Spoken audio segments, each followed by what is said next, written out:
అయ్యో action replay లాగా అడిగిందే మళ్ళీ మళ్ళీ అడుగుతున్నారే. నాకు బోర్ కొడుతుంది, నేను టీవీ చూడాలి. నమస్కారం. వార్తలు చదువుతున్నది జ్యోతి వర్మ. ఒక ముఖ్యమైన సమాచారం. ఈరోజు విశాఖపట్నం హార్బర్లో ఒక హత్య జరిగింది. వెంటనే పోలీసులు అక్కడికి వెళ్లారు. హత్య ఎవరు చేశారన్న వివరాల కోసం పోలీసులు పరిశోధన చేస్తున్నారు. విశాఖపట్నంలో అన్ని చోట్ల పోలీసులు గాలింపు చర్యలు చేపట్టారు. హార్బర్లో మర్డరా? హార్బర్లో కదా జరిగింది, మన ఇంట్లోనే జరిగినట్టు టెన్షన్ పడతావేమిటి? నువ్వు ఉండు నాన్న. అమ్మా, హార్బర్కి వెళ్ళొచ్చానన్నావు కదా, అక్కడ హత్య జరిగిందే. అందుకే నేను తల మీద నీళ్లు పోసుకున్నాను. చావుకి వెళ్ళొచ్చాను కదా.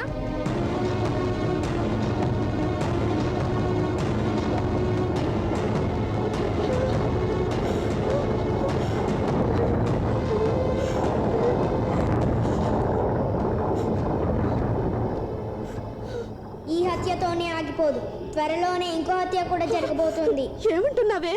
ఈ రోజు శనివారం నాడు చనిపోయే వాళ్ళు కూడా తోడు తీసుకెళ్ళిపోతారు. పంతులు గారు అమ్మాయి, సరేనా?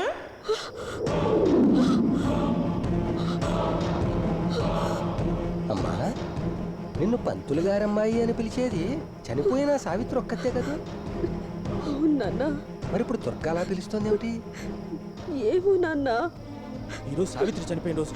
ఆ సావిత్రి ఫోటో ఇంట్లో పెట్టద్దని నీకు ఎన్నిసార్లు చెప్పాను, విన్నావా? ఇప్పుడు ఆ ఫోటో బయటికి ఇసిరేస్తాను.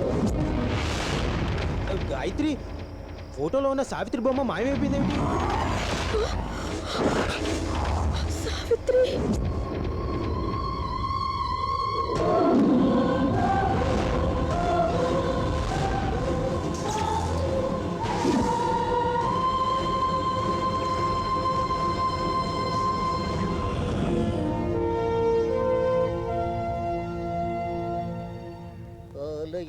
విరిసిన ఆ దేవుని రీతి నువ్వేగా మా ఇంటికి ఏమా వేణీళ్ళు వేడి కరెక్ట్గా ఉంది కదా.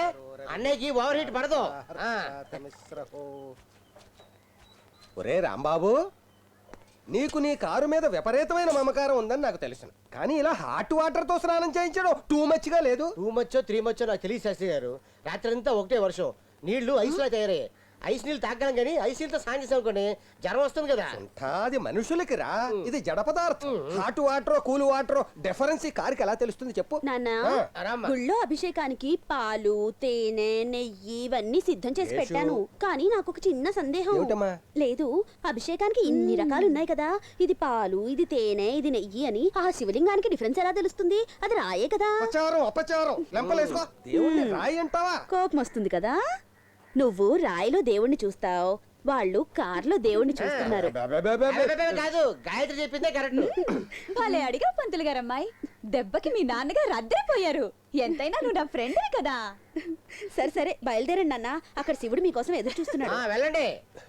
వెళతాను. ఇక్కడ నీ పర్మిషన్ కోసం ఏమో ఎదురు చూస్తాను.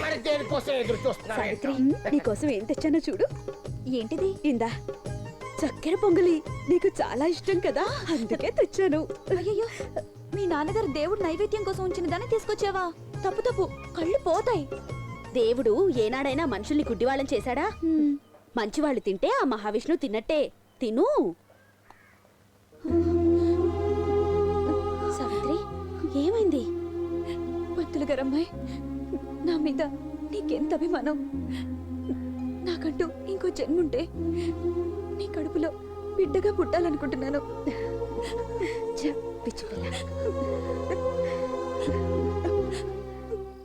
చెల్లమ్మా, నీకు గుడ్ న్యూస్ అమ్మా. సావిత్రి ఎక్కడికి వెళ్ళింది అమ్మా? సావిత్రి చెప్పకుండా వెళ్తే అమ్మా. సావిత్రి అన్నయ్య. అమ్మా సావిత్రి, కార్లో పడుకున్నాయటమ్మా. ఏం లేదన్నయ్య, ఈ కార్లో పడుకుంటే అమ్మ ఒళ్ళో పడుకున్నంత హాయిగా ఉంటుంది. ఇది తీసుకోమ్మా. ఏంటన్నయ్య ఇది? నీకు బిర్యానీ అంటే ఇష్టం కదమ్మా, అందుకే గుర్తు పెట్టుకుని మరీ తెచ్చాను, తీసుకో. వద్దన్నయ్య. ఎందుకమ్మా? నాకు వద్దన్నయ్య. ఎంతో ఆశతో తీసుకొచ్చాను. బిర్యానీ అంటే నీకు ఇష్టం కదా, ఎందుకు వద్దంటున్నావు? ఏం లేదన్నయ్య, పొద్దున్న పంతులు గారు అమ్మాయిని ఆసుపత్రికి తీసుకెళ్లాను కదా, ఆమె ఒంట్లో రక్తం బాగా తక్కువ ఉందంట. అందుకే తను ప్రసవించే సమయంలో ఇంకా రక్తం ఎక్కించాలంట. ఇంకెవరి రక్తం సరిపోవటం లేదు, నా రక్తం మాత్రమే సరిపోతుందంట. తప్పకుండా ఇవ్వమ్మా. కాకపోతే రక్తం ఇవ్వాలంటే బలంగా ఉండాలి కదా, అందుకని చేప మటన్ చికెన్ అన్నీ తినాలి కదమ్మా. లేదన్నయ్య, గాయత్రి బ్రాహ్మలమ్మాయి కదా, ఆమెకు అసలు చికెను మటను వాసనే పడదు. అలాంటి ఆమె ఒంట్లోకి నా రక్తం కలవబోతోంది. ఇప్పుడు నేను ఇవన్నీ తింటే తన రక్తం అపవిత్రం అయిపోదు, మనకే పాపం తగులుతుందన్నయ్య. అందుకే నాకు చికెను మటను ఎంత ఇష్టమైనా సరే ఇక నుంచి గాయత్రికి బిడ్డ పుట్టేంత వరకు ముట్టుకోకూడదని దేవుడికి మొక్కుకున్నానన్నయ్య.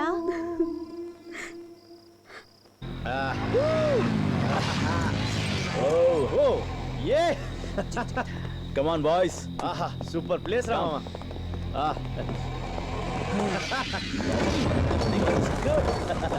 Party time. Let's celebrate. Bhuvanagiri జమీందార్ మంచి టేస్ట్ ఉన్నవాడు. బయటికి బంగాళా, లోపల గుహ, 2 in 1 గా భలే బిల్డింగ్ కట్టించాడ్రా. బిల్డింగ్ మాత్రమే కట్టాడా, రోజుకు ఒక ఫిగర్ తీసుకొచ్చి ఎంజాయ్ చేసేవాడు. ఏంట్రా టూరిస్ట్ గైడ్ లా 50 ఏళ్ళ నాటి హిస్టరీ చెప్తున్నా. ప్రెసెంట్ లోకి రారా. ఈ ఏరియాలో ఉన్న వాళ్ళంతా ఇది భూత్ బంగ్లా అనుకుని భయపడి చస్తున్నారా. కానీ మనం దీన్ని యూత్ బంగ్లాగా మార్చి ఎంజాయ్ చేస్తున్నాం. అదే బిల్డప్ లాపి బాటిల్స్ ఓపెన్ చేయండి.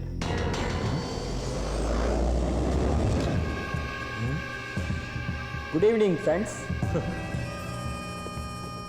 How are you? రే మంత్రమూర్తి, నువ్వు కేరళ నుంచి ఎప్పుడు వచ్చారా? ఎప్పుడో కాదు, ఇప్పుడే వచ్చాను. రే ఇంతకుముందు క్వార్టర్ బాటిల్ కోసం ఆవురావురంటూ తిరిగేవాడివి, ఇప్పుడు ఫుల్ బాటిల్ ఎగురుకుంటూ నీ దగ్గరికి వచ్చింది. ఆ, ఎలారా? అదేరా మా గురువు గారు నంబుద్రి నేర్పించిన కనికట్టు విద్య. కనికట్టు విద్య. మీరు నాకు ఫుల్ బాటిల్ ఇచ్చారు, మీ అందరి కోసం వేడి వేడిగా చికెన్ రోస్ట్ తెప్పించనా? కొక్కరొక్కో. సూపర్ రా. ఇప్పటి వరకు నువ్వు పేరుకి మాత్రమే మంత్రం ముంతివి అనుకున్నాను, కానీ ఇప్పుడు నిజంగానే మాంత్రికుడు అయ్యావు. నీ మంత్రశక్తితో ఒక బ్యాంక్ లాకర్ని ఇక్కడికి తీసుకురావచ్చుగా. అందుకోసమేరా సంవత్సరం నుంచి శక్తి పూజ చేస్తున్నాను. నేను గాని ఒక కన్నె పిల్లని బలిస్తే నాకు ఇంతకంటే అద్భుత శక్తులు లభిస్తాయి. ఆ తర్వాత స్విస్ బ్యాంకే మన నలుగురి కాళ్ళ దగ్గరికి పరిగెత్తుకుంటూ వస్తాం. మనం ధనవంతులం అవ్వాలంటే ఓ కన్నెపిల్లని బలివ్వాలన్నమాట. ఎస్. కన్నెపిల్ల దొరికింది. ఆ కన్నెపిల్ల నా మరదలు. అన్నయ్య, బయట ఏదో టపాకాయ పేలినట్టు శబ్దం వినిపించింది. అవునమ్మా, ఎక్కడది? కానీ ఇక్కడేమీ కనిపించడం లేదే. అరే ఇదేంటిది, 2 టైర్లు ఒకేసారి పగిలిపోయి ఆశ్చర్యంగా ఉంది. అదే నాకు అర్థం కావట్లేదు అన్నయ్య.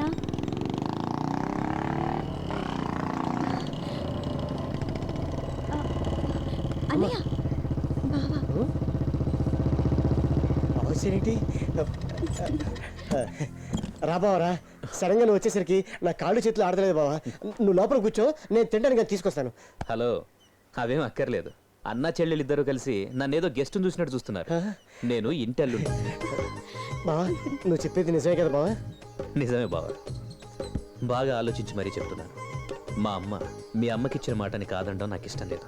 అందుకే సావిత్రిని పెళ్లి చేసుకుందామని నిర్ణయించుకున్నాను. బావా నాకు చాలా సంతోషంగా ఉంది బావా. కట్నాలు గిట్నాలు కూడా నాకేం ఇవ్వక్కర్లేదు బావా. నేను నీ చెల్లెల్ని పుట్టెడు బంగారంతో అలంకరించి దేవతలా చూసుకుంటాను. ఇక నుంచి నీ చెల్లెలికి స్వర్గమే బావా.